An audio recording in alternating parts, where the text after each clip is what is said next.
Let me ask you something. What would you do if your own child, the person you raised, fed, protected, and lost sleep over, took a picture of your face, went to a shady tattoo parlor, and got it inked on their body, not as a tribute but as a joke? Not for love, not for honor, but to go viral. Just imagine your face, permanently stamped on someone else's skin, not because they admire you, but because they wanted internet clout. Now hold on to that thought, because that's exactly where this story begins. And trust me, by the end of this video, you're going to see how I turned what was meant to humiliate me into the smartest revenge move no one saw coming. You came here for answers, right? You read the title, and now you're wondering, how the heck does someone trademark their own face? And more importantly, why would a parent go to such extreme lengths to one-up their own child? Stick with me, because this story is more than just about a tattoo. It's about respect, reputation, and how the tables turned in a way that shocked even me. Now, I know some of you are parents. Others might be young adults, maybe even the kind who think pranks and viral trends are harmless fun. But let's talk real for a second. When did we get to this place where everything has to be shared, posted, mocked, and turned into a meme? Where family moments become punchlines and parents are reduced to content. There was a time when dinner table talks meant connection. Now, it's just a race to see who can humiliate who first, for likes, for laughs, for a few seconds of digital fame. But what happens when the joke goes too far? What happens when the joke isn't funny anymore? My name is Linda, and I'm a 52-year-old single mom from Dallas, Texas. I built everything I have with grit and grace, my home, my career, my sanity. After my divorce, I raised my son, Ethan, completely on my own. And like most mothers, I believed in him with my whole heart. I gave him everything I had: encouragement, tough love, and yes, the occasional spoiled treat here and there. I worked double shifts just so he could have a better life than I did. I skipped vacations. I didn't date. I sacrificed. All so he could one day look back and say, "My mom, she was my rock." But that's not how things turned out. It started small. Sarcastic remarks. TikTok videos mocking how I pronounce quinoa. Pranking me while I was half asleep and posting it to Snapchat. I laughed at first, I really did. I thought it was all in good fun. He's just a teenager, I told myself. It's harmless. But then the tone changed. His jokes got sharper, crueler. The camera never left his hand, and I felt like I was constantly performing in a play I never auditioned for. I started seeing strangers commenting on my appearance, my voice, my laugh. My laugh, for God's sake. Suddenly, the woman who worked 3 jobs to keep food on the table was reduced to some meme-worthy boomer mom who couldn't use Instagram correctly. But the real punch in the gut came on his 21st birthday. I remember it like it was yesterday. We were supposed to have dinner, just the two of us. He texted last minute, "Can't make it, got a surprise planned. You'll see soon," winking face with tongue. I waited, alone, at that restaurant for over an hour. No Ethan. No call. Just a waitress refilling my water and giving me that sad little smile. I didn't know what the surprise was until I opened my phone the next morning. There it was. Plastered across TikTok, Twitter, and even on a cringe compilation YouTube video. Ethan, laughing with his friends, rolling up his sleeve, revealing a full-color tattoo of my face. Not flattering. Not artistic. A distorted, cartoonish version of me mid-sneeze, frozen in the ugliest frame imaginable. And underneath it, the words, "Thanks, Mom," face with tears of joy. Millions watched. Thousands commented. Bro really trolled his own mom. She looks like a potato, LMAO. Best joke of 2025. I scrolled and scrolled, my heart sinking lower with every fire, and dedicated to the bit. My own son had turned me into a punchline. And for what? A few thousand views? A chance to go viral? But here's where the story takes a turn. Because I didn't cry. I didn't beg. I didn't even call him. No, I sat there in my living room, sipping my coffee, and I made a decision that changed everything. I went to my computer, typed 5 simple words into a legal website, and started the process. Trademark my face and likeness. Sounds crazy, right? But keep watching because this wasn't just about revenge. It was about reclaiming my dignity, about reminding my son, and maybe the whole damn internet, that mothers aren't here to be mocked and monetized. We're not background characters in someone else's joke. And the best part? He had no idea what was coming. No clue that every time he posted that tattoo, every time a brand or influencer reposted it, he was walking into a trap I had set with perfect precision. And no, I'm not some tech genius or legal whiz. I'm just a mom who got tired of being laughed at. As the days passed, my trademark request gained traction. Turns out, facial image rights are no joke, especially when you can prove public usage without consent. I consulted a lawyer. I documented every TikTok, every meme, every repost. And soon, I had something more powerful than any viral video: legal ownership of the very face my son tried to mock. Now, before you jump to conclusions, let me be clear, I didn't do this out of spite. I did it out of principle. Because sometimes the only way to teach someone about consequences is to let them feel the weight of their own actions. Ethan thought the tattoo was hilarious. But when the letters from my lawyer started arriving, when he realized he couldn't even show his arm on camera without owing me royalties, when he got a takedown notice from a major platform, that's when the laughter stopped. But don't worry, I'm not here to ruin my son's life. I'm here to teach him a lesson. A powerful, unforgettable one. And whether you're a parent, a content creator, or just someone tired of being disrespected, I want you to hear this story all the way through. Because what happened next was even more shocking than the tattoo. Ethan wasn't the only one who tried to cash in on my face. Someone else, someone I never expected, entered the picture. And their motives? Far more dangerous than just a joke.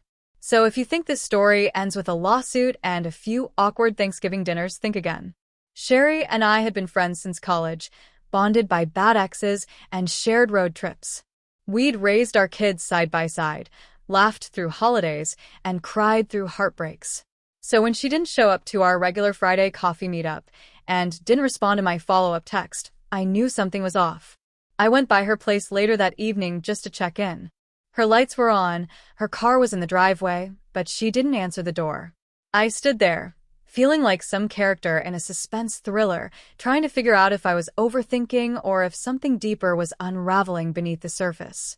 And then I saw it, propped just slightly behind her blinds, almost hidden, a printout of Ethan's tattoo, the one with my face, with the words, "Property of Linda Jones," scribbled in Sharpie across it.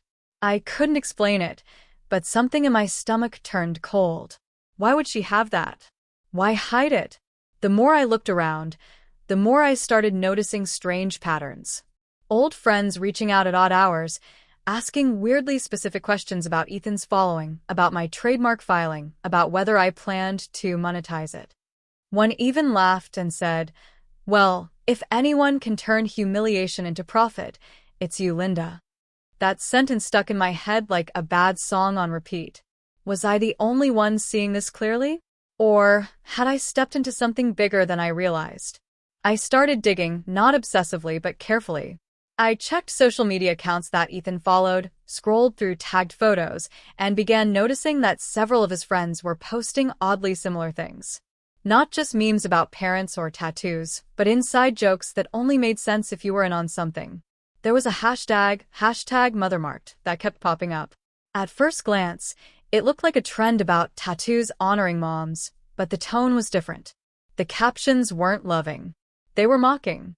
"Mark your mom to own her." One post read. Another said, "Best ROI?" A mom's face and a YouTube link. That's when it hit me, this wasn't just about Ethan. This was coordinated.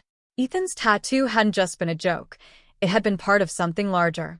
A movement, maybe even a challenge. The kind that explodes on TikTok and then slithers into every corner of the internet before anyone can contain it. My son wasn't mocking me alone.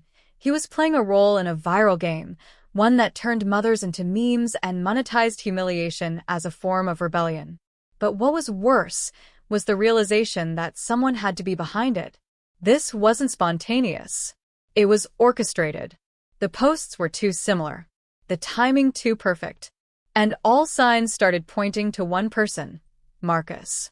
Marcus had been one of Ethan's closest friends since high school. Smart, charismatic, but always walking the line between clever and cruel. He was the type who could charm a room and destroy someone's self-esteem in the same breath. He'd always rubbed me the wrong way, but I never said anything because Ethan swore he was loyal. Still, over the past few years, Marcus had been growing his own online brand, dark humor, edgy content, and a growing YouTube channel full of social experiments. The kind of videos where humiliation equals profit. And wouldn't you know it, a week after Ethan got the tattoo, Marcus uploaded a new video titled, "Branding the Boomers: How Gen Z Claims What They Raised." It was masked as satire, but to me, it was something else entirely. It was a blueprint. The deeper I looked, the clearer it became. Marcus was encouraging others to mock their parents, to turn them into viral content, to push boundaries under the pretense of humor. And Ethan? He had been the poster child, the prototype, the kid who got the ball rolling. But if Marcus was the ringleader, then someone was helping him from the sidelines, someone closer to me. That's where things got really messy. Because the more I followed the digital breadcrumbs, the more I began to suspect that someone in my own circle had been feeding him information. Private things. Things only a close friend would know. Which brought me back to Sherry. I remembered a conversation we had a few months back over wine and leftovers.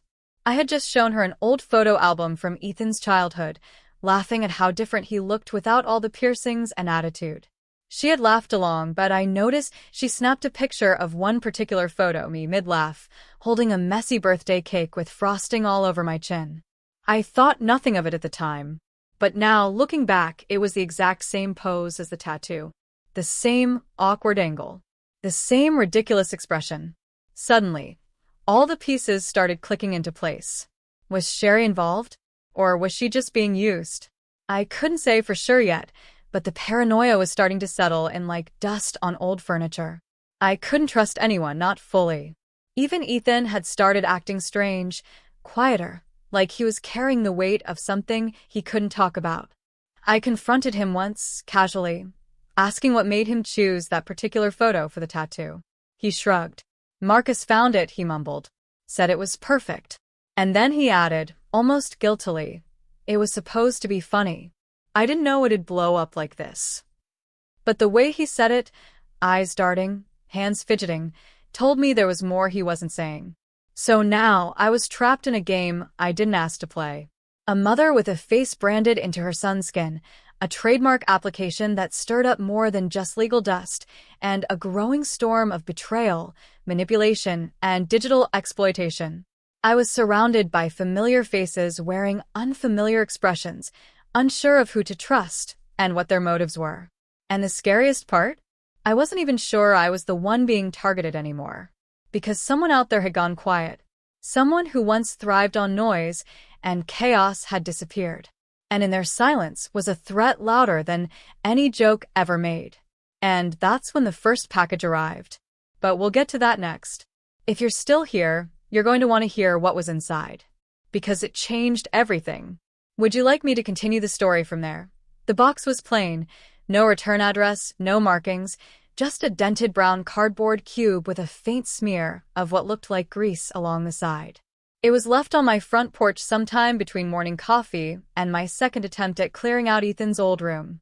I hadn't ordered anything, and the timing felt too perfect to be coincidence. I brought it inside, placed it on the kitchen counter, and stared at it for a good 5 minutes before slicing it open with a paring knife. Inside, nestled in a bed of shredded newspaper, was something so familiar it made my breath hitch, a framed photo, cracked glass and all, of me and Ethan from years ago, taken during a Mother's Day picnic when he was maybe 11. My arm was around him, our faces squished together, both of us laughing so hard it blurred the edges of the picture. It was one of my favorite memories, and I hadn't seen it in years because it had been missing from my living room shelf for months. I'd searched high and low back then, thinking maybe I'd misplaced it during spring cleaning. But now here it was again, returned like some kind of offering. Or worse, a warning. I turned the frame over and found a yellow post-it note stuck to the back, one sentence scrawled in hurried black ink. Stop digging. You won't like what you find. I don't know how long I stood there, heart pounding, mind reeling. The words weren't threatening in the overt way people think of danger, but they cut deeper, like someone who knew me well enough to say just enough without saying too much. My first instinct was to call the police. But what would I even tell them? That someone had returned a lost photo? That a note with no fingerprints or signature spooked me? I could already hear the polite skepticism in their voice. So I did what I always do when I'm cornered. I sat down, grabbed a notepad, and began connecting dots the old-fashioned way. But just as the pieces were starting to take shape, another obstacle hit me harder than I expected. When I logged back into my legal account to check the trademark application status, something had changed. The file was flagged. A red notice blinked across the screen. Trademark challenged. Document under review. I blinked, refreshed the page, tried again.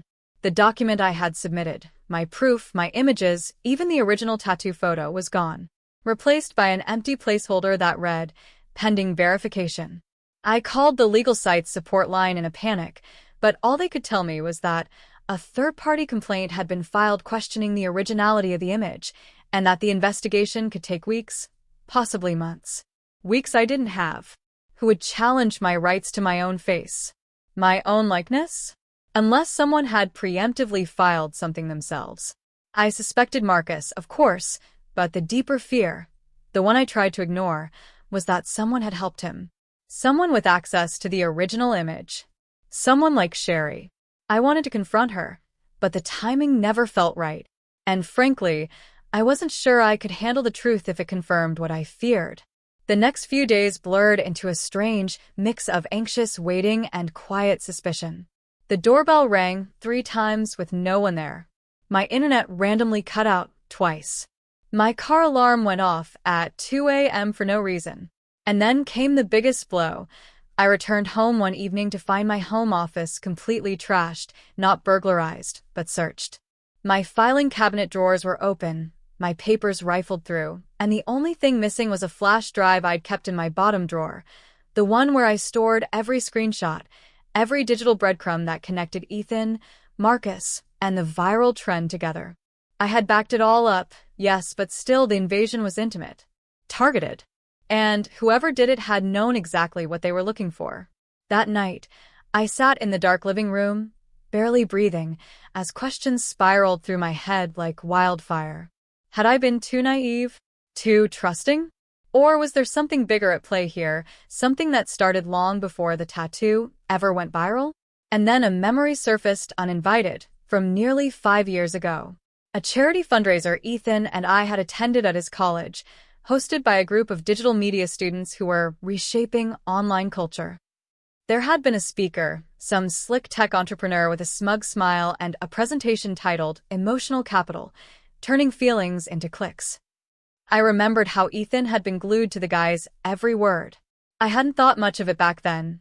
I was too busy manning the silent auction table, but now the phrase echoed in my head like a sinister chant. Turning feelings into clicks.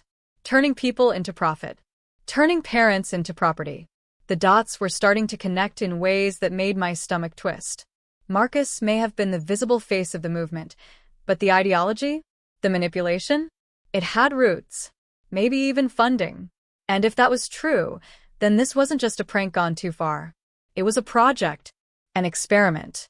And I was patient zero. But just when I thought I had enough paranoia to fill a novel, I got a call from someone I hadn't heard from in over a decade, Caleb, my ex-husband, Ethan's father. His voice was low, urgent, and completely out of character. We hadn't spoken in years, not since he'd moved to Florida and remarried a woman half his age. But now, suddenly, he wanted to talk. Not about Ethan, not about the past, about something he found online that I needed to see before it disappeared. And before I could even ask what he meant, the line went dead. That's when I knew whatever I thought I understood about what was happening was only the surface. And the real truth? It was still buried. Waiting. Closer than I ever imagined. Do you want me to continue with the next part and reveal what Caleb discovered? The next morning arrived heavy with silence, the kind that presses against your chest before you've even gotten out of bed. I barely slept. Too many questions clawing at my mind, and now Caleb's cryptic call played on a loop in my head. For a man who once thought Google Docs were a conspiracy, to be calling about something online and abruptly vanishing mid-sentence meant one thing. He'd seen something he wasn't supposed to. I tried calling back, but his number went straight to voicemail. No explanation. No text. Just that chilling echo of his voice warning me before the line went dead. It felt like the walls around this game I'd been pulled into, were tightening, and Caleb might have stumbled into a part of it I hadn't even seen yet. I waited, checking my email obsessively, half expecting something to pop up. Instead, what I got was something else, something far more disturbing. Sherry called. Or rather, she accidentally pocket-dialed me. At first, all I heard was muffled conversation and background noise, but then I recognized her voice, clear, frustrated, and tense in a way I'd never heard before. She was whispering to someone else, someone I couldn't identify. No, she doesn't know yet, but she's getting close. If Caleb says anything, we'll have to spin it before it spreads. Just make sure the files are buried. My blood ran cold. I didn't breathe. I pressed the phone closer to my ear, hoping to catch more, but the call cut out a moment later like it had never happened. I didn't move for a full minute. Everything I had feared about Sherry was now confirmed, but it also raised 1,000 new questions. What did she mean by spin it? What files was she talking about? And how deep into this mess was she? That call should have made things clearer, but all it did was unravel whatever sense of reality I was holding on to. And just as I was trying to piece that together, something even stranger happened. I received a package, but this time it wasn't for me. It was for my neighbor, Susan. Delivered to my door by mistake, it had her name and address but was sitting squarely on my welcome mat. I figure it was harmless, until I picked it up and noticed the return label. It was from the same unmarked P.O. box as the photo I'd received earlier that week. My hands trembled as I stared at the sticker, the barcode, the all-too-familiar black smear on the edge of the cardboard. I should have walked over and given it to her, but curiosity got the better of me. I called her instead, just to ask if she was expecting something. That's when she said something that made my skin crawl. Funny you ask, I actually just got a weird message on Facebook this morning. Said someone I know might be in danger. No name, just a screenshot of your son's tattoo and a copyright claim notice. I froze. The web was growing wider, dragging in people who had nothing to do with this, or at least people I thought had nothing to do with this. Why would Susan be warned? Why target her? Unless she had information to. Or unless they were trying to rattle me by going through those around me. That's when I decided to open the package. I knew it was wrong. I knew it wasn't mine. But at that moment, right or wrong didn't matter. Only answers did. Inside was something that nearly knocked the breath out of me. A flash drive. Identical to the one stolen from my office. No note.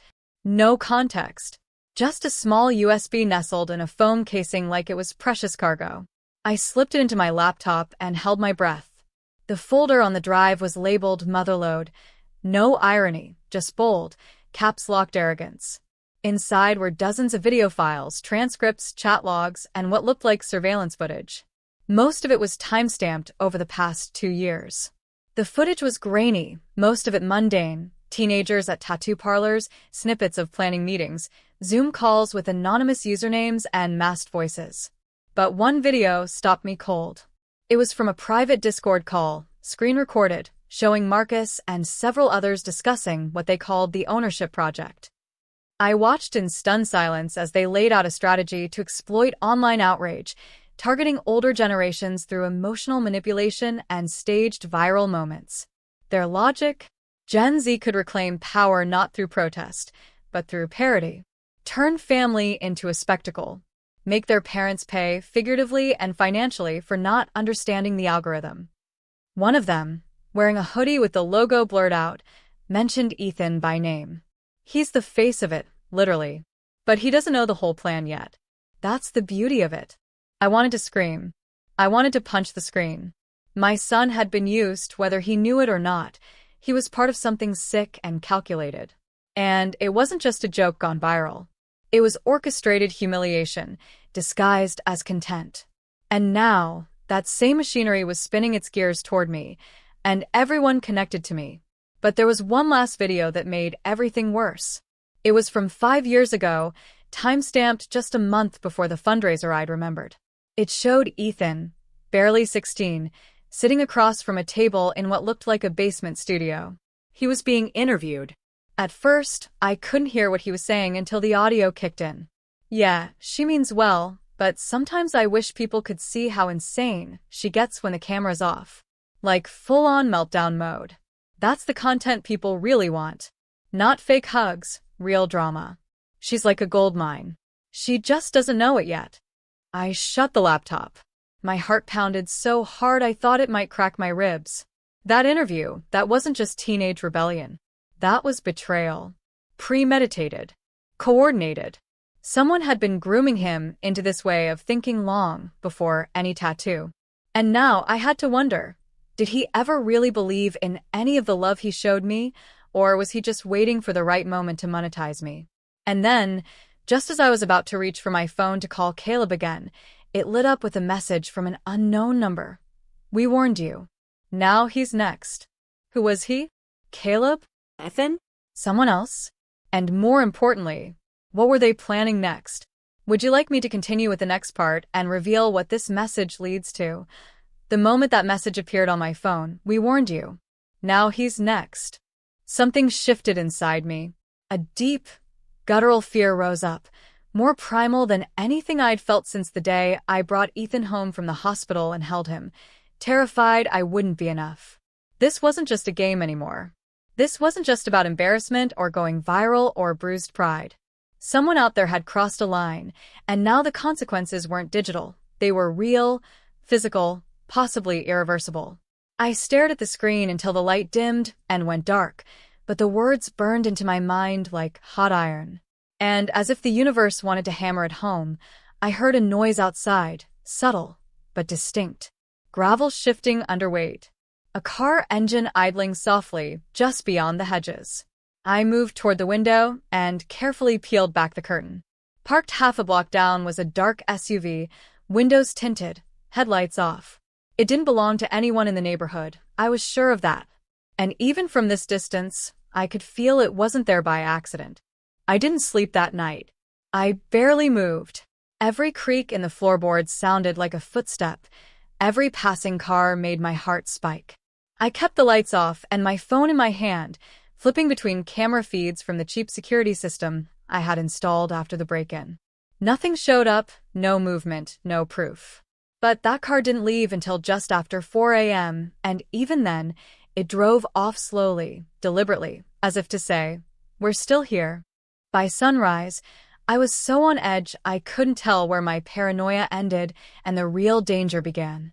I tried calling Caleb again. Voicemail. I messaged Ethan, told him to come over, told him it was urgent, but there was no response. I told myself he was probably just sleeping in or ignoring me. But by noon, after a third unread message and 2 straight calls sent to voicemail, I felt the cold certainty settle in my stomach like a stone. He wasn't avoiding me. Something was wrong. I got in my car and drove to his apartment across town. I'd only been there twice since he moved out, both times brief and awkward. It wasn't in a great area, the kind of place where broken porch lights and cracked pavement were just part of the scenery. His car was in the lot, parked slightly crooked, keys still in the ignition. That alone made my pulse start to race. I went up the steps, knocked on his door, then pounded. No answer. I was about to call the police when the door next to his creaked open and an older woman peered out with tired eyes. "Are you looking for Ethan?" she asked. I nodded, breath caught in my throat. "He left with someone last night. Didn't look like a friend." They didn't speak, just walked out. He didn't take his phone. I asked what the man looked like, but she only shook her head. He wore a hoodie, face covered, but there was something off. Cold. You could feel it. I stood there, completely still, staring at the closed door of my son's apartment. He was gone. Taken, maybe. Or worse. I wanted to scream, to break something, but all I could do was press my hand to the doorknob and feel how cool it still was. And that's when I remembered the footage, the surveillance files from the drive. I rushed home, flipped open my laptop, and scrolled back through the folder. There were names, usernames, even chat logs between people I didn't recognize.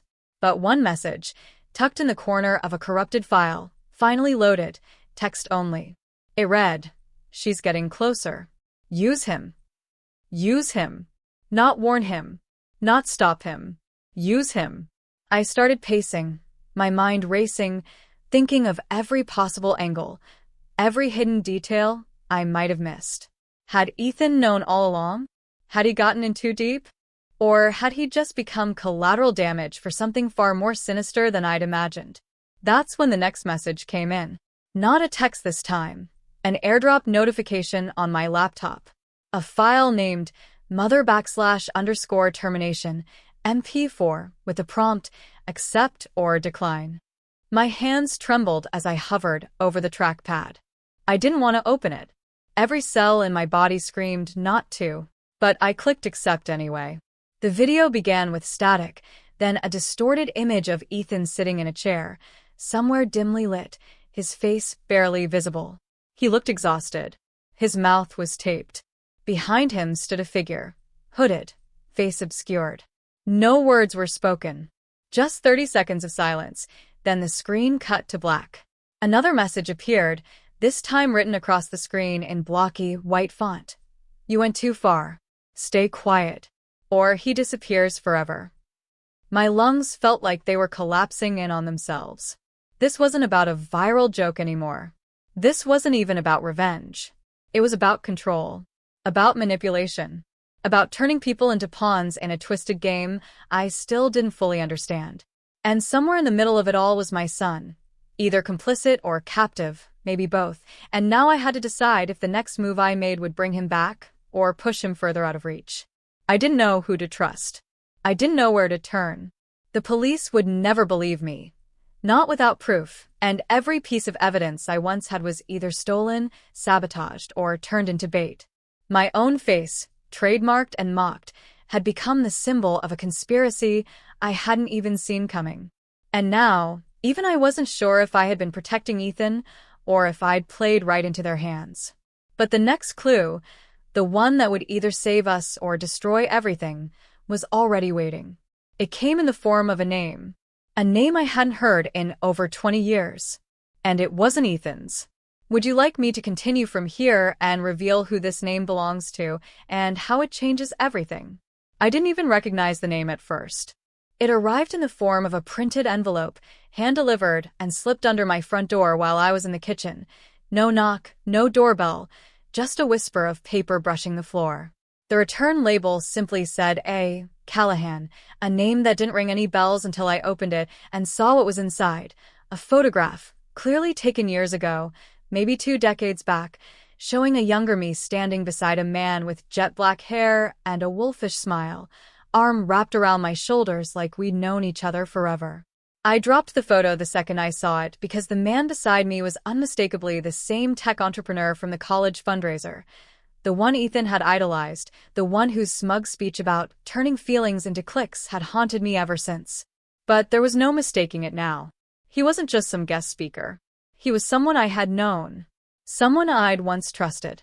It all came back in sickening waves. Late nights during my early 20s working at a data entry job in Chicago, where I'd met Andrew Callahan, a programmer with big ideas and even bigger secrets. We'd dated briefly. He was intense, magnetic, always one step ahead of everyone in the room. But when things got too serious, too fast, I ended it and never looked back. Or so I thought. I never knew what became of him, just that he'd vanished into the tech world and resurfaced years later with a strange little startup that promised to revolutionize human memory. I dismissed it as buzzword nonsense. But now, I couldn't ignore the fact that he had reinserted himself into my life. Not through a phone call or email, but through my son. The back of the photograph had one sentence, written in block letters with deliberate care. Asterisk, you forgot. He didn't. Asterisk, I felt a coldness crawl up my spine. This wasn't just about humiliation or online clout.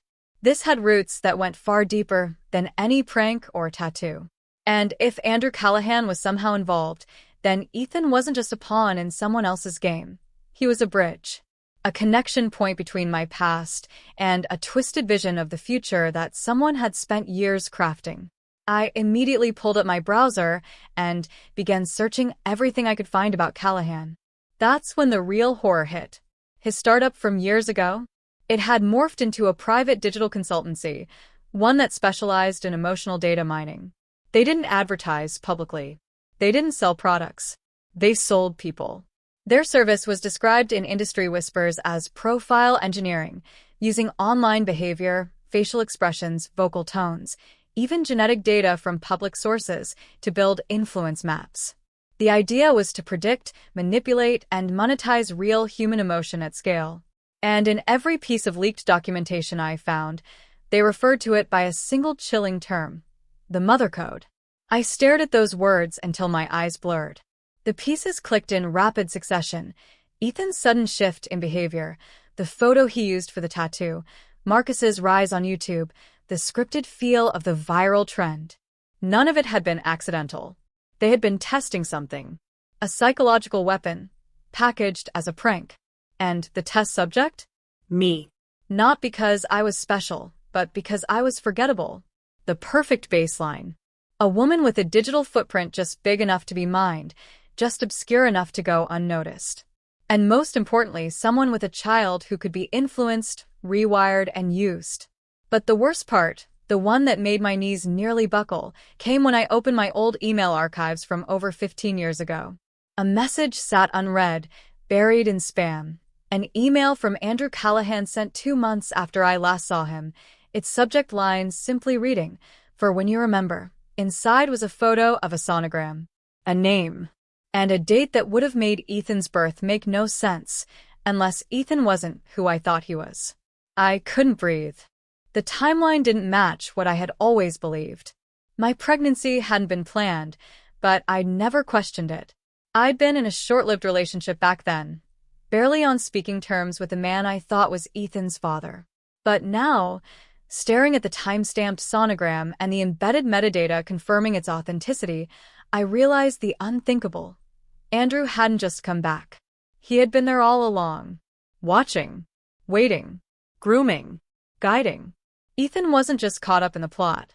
He was genetically linked to the architect of it. And suddenly, all the strange silences, the carefully selected tattoo image, the viral trends, the orchestrated humiliation, it all felt like part of something far more intimate and sinister. A personal experiment. A legacy, engineered from the start. That's when the power went out. The whole house went dark with a loud, low hum that buzzed in the air for a full second before silence swallowed it. My laptop died. My phone blinked out. The cameras, the lights, the alarms, everything shut down. And I was alone. Alone with the truth. Alone with a past I had erased. And now, completely exposed to whoever had just decided the game was over. But something told me this wasn't the end. This was the real beginning. Would you like me to continue and reveal how the main character confronts this truth, and what secret Ethan may have known all along? The silence after the power went out wasn't still. It was alive. Every corner of the house hummed with tension, the kind that thickens the air and makes your skin feel too tight for your bones. I moved slowly, blindly, using the weak light from the setting sun to guide me through the hallway toward the kitchen. I knew, deep in my gut, that someone had done this deliberately. It wasn't a coincidence, not with everything that had led up to this moment. The missing files, the cryptic threats, the video of Ethan held hostage like some chess piece in a final move. I felt like I was living inside a video game where the villain had designed every hallway, every choice, every moment of fear. And now, I was approaching the final level, except I had no map. Just instinct and the weight of a past I'd spent too long pretending didn't matter. I made my way down to the basement, the only part of the house that still had an emergency power source. I kept a backup generator down there for storms, but when I reached for the pull switch, I noticed it was already running. I hadn't turned it on. My hands trembled as I followed the soft mechanical thrum toward the far wall, where an old desktop computer was humming faintly, its monitor blinking to life. I hadn't used that computer in years. It had belonged to Ethan once, back in high school, before he got too cool for desktop towers and switched to everything mobile. But now it was alive, somehow powered on, with a single folder glowing on the screen. Final access. I didn't hesitate. I opened it. The first thing that loaded was a live stream window. Ethan. Same dim room. Still bound. But this time, the camera angle had changed. He wasn't alone. Seated beside him, calm, composed, and disturbingly familiar, was Andrew Callahan. He wasn't wearing a mask or hoodie anymore. His face was fully visible. There was no point in hiding now. "Hello, Linda," he said, as though we were old friends meeting for coffee instead of enemies standing at the edge of a cliff. "Took you long enough." I didn't say anything. I couldn't. He leaned forward into the camera, the same glint in his eye he'd had the night I told him I was leaving him for good. "You remember how you said I needed help? That I didn't understand boundaries? Well, here we are. Boundaries removed." He pressed a button, and the screen split. On the left, live footage of my own kitchen. On the right, Ethan's stream. I turned in horror toward the ceiling vent above me. There was a camera. Hidden. Watching me. Had it been there all along? How long had he been in my house? "This was never about Ethan," Andrew continued. "It was about you. Your choices. Your memory. You wiped me out of your life, erased the only real connection you had with someone who could have elevated you. You settled for normal. I couldn't allow that. Not when we had such potential." My mind reeled. He wasn't just bitter, he was obsessed. And he hadn't let go in 20 years. "Why Ethan?"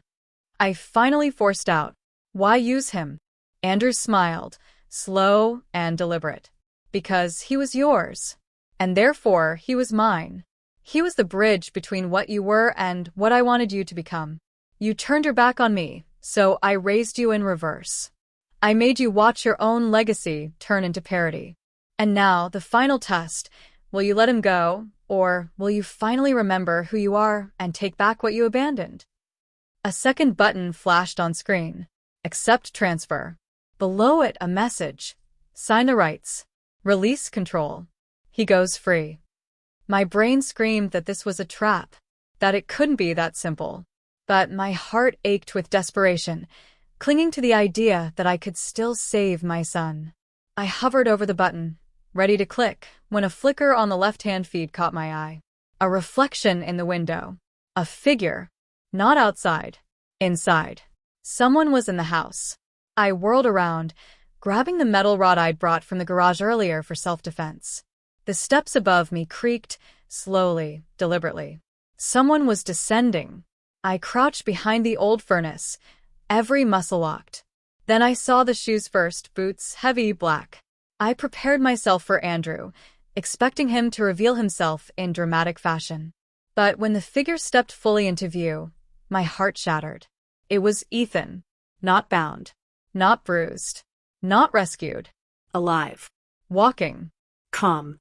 He looked me dead in the eyes, and in a voice colder than I'd ever heard from him, he whispered, "You were supposed to just sign the damn thing." My world collapsed. Ethan wasn't the victim. He was the architect. Or, at the very least, a willing partner. The kidnapping, the live stream, the threats, none of it had been real. It had all been a performance, staged to push me toward the final act. "Why?" I whispered, barely holding the rod steady. "Why would you do this?" He smiled, almost pityingly. "Because you spent your whole life pretending to be this great mom. This wise woman. But you were just playing a role, hiding everything. You think you left the past behind, but it never left you. Andrew didn't make me do this. He just showed me how much you'd lied." I couldn't speak. I couldn't breathe. Behind him, the monitor flickered again. Andrew, now standing, his smile gone. "It's time, Linda. Sign the rights, or lose everything." And then, just as I prepared for the worst, one final twist unraveled it all. A voice rang out from the speakers, one I hadn't heard in years. "Sherry. Check the signature, Andrew. You're not the only one who knows how to plant a virus." The screen began glitching. Ethan turned confused.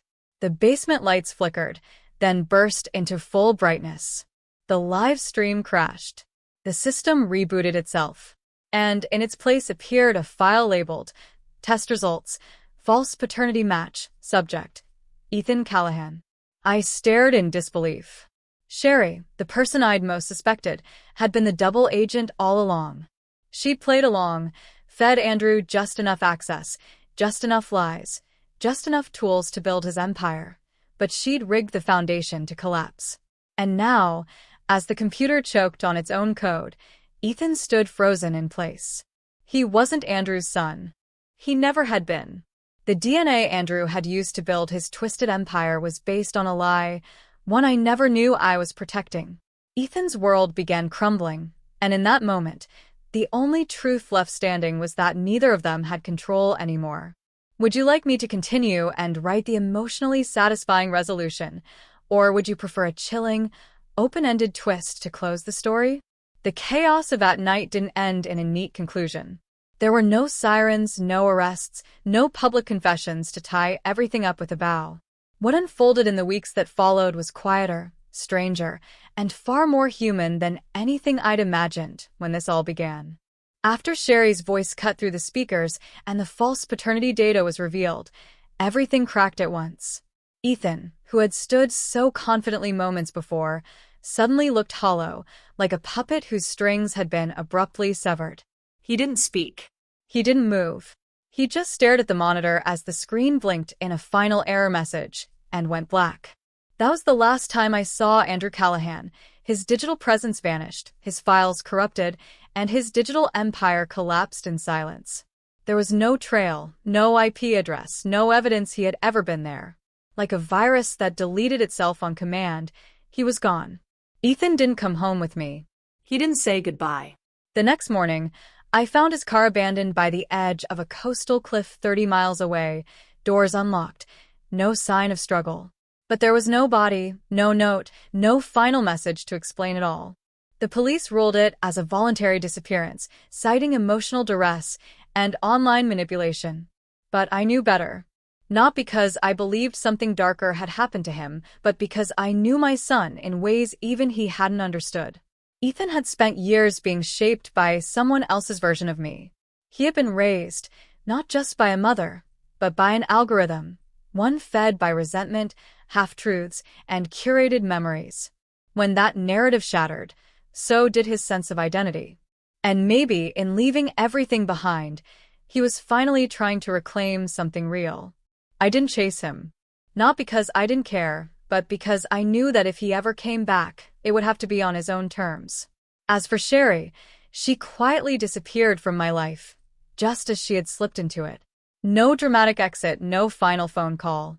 But weeks later, I received a plain envelope in my mailbox, no return address. Inside was a flash drive and a note in her handwriting. No one ever really forgets. We just choose which parts of ourselves we're willing to remember. The drive contained backups of every file Andrew had tried to destroy, along with a digital paper trail that showed he had been targeting people like me for years, single mothers, isolated professionals, individuals whose lives could be used as templates for emotional exploitation. It wasn't just personal. It was systemic. It was business. I handed everything over to a cybercrime journalist I trusted, and while the story didn't trend overnight, it began to ripple through online communities. One exposé became 3. Podcasts started asking questions. Reddit threads turned from speculation into evidence. The keyword mothercode began trending not as a joke, but as a warning. In the aftermath, I went through every inch of my house and removed anything connected to the life I had blindly accepted. The hidden cameras, the corrupted devices, even the framed family photos. I boxed them up and stored them in the attic. Not to erase them, but to acknowledge that those versions of me, of Ethan, of our past, weren't the whole truth. They were just angles. Stories built for someone else's agenda. I started over, not with reinvention, but with quiet defiance. I trademarked my face again, this time not out of spite, but protection.